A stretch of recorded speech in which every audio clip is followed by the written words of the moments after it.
The streets were cold and waiting, but the signs were hard to read. You don't always know the road you're on till you drive the one that's called belief. There are none that are called relief. The city keeps on talking, even when it shuts its eyes. Every door gives half a promise, every promise has its price, and every promise has its vice. You learn who has some mercy and who just shuts the door, who lets you in when you don't know who you should be asking for. I drew pictures in a local paper. Roger was a pirate radio DJ when he was back home, living in the UK. He would write and I would draw. We would spin fame from common straw. Once our scripts had been sold, we would be like solid gold. We spent a night in the Chelsea Hotel with a rock and roll band, only to be back on the street again at the dawn's early light in a city that was alien. We were looking to live American dreams. We had our plans, we had our schemes. The car was broken into, then it was totaled away, impounded by the city of New York and costing us $10 a day. So we walked the streets of New York.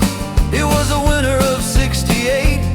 We were in search of streets of gold. We had just arrived from out of New York State, and we thought we had found ourselves standing at heaven's gate.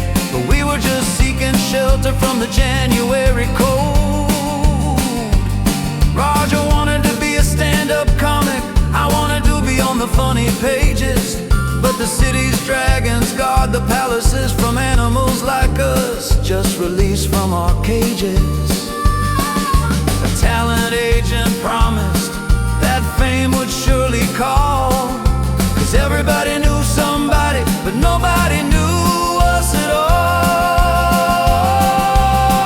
We sold our blood at $5 a pop every day till we were ready to drop.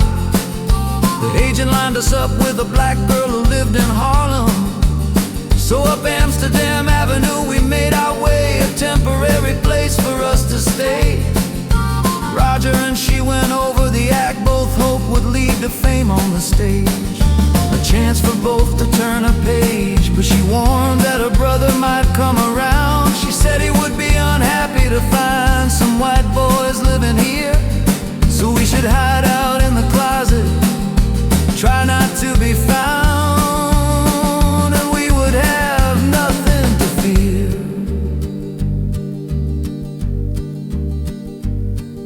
We found ourselves on Bowery benches with the singing ghosts of our hosts, and a boy too high to sleep, followed by breakfast slop and watery juice.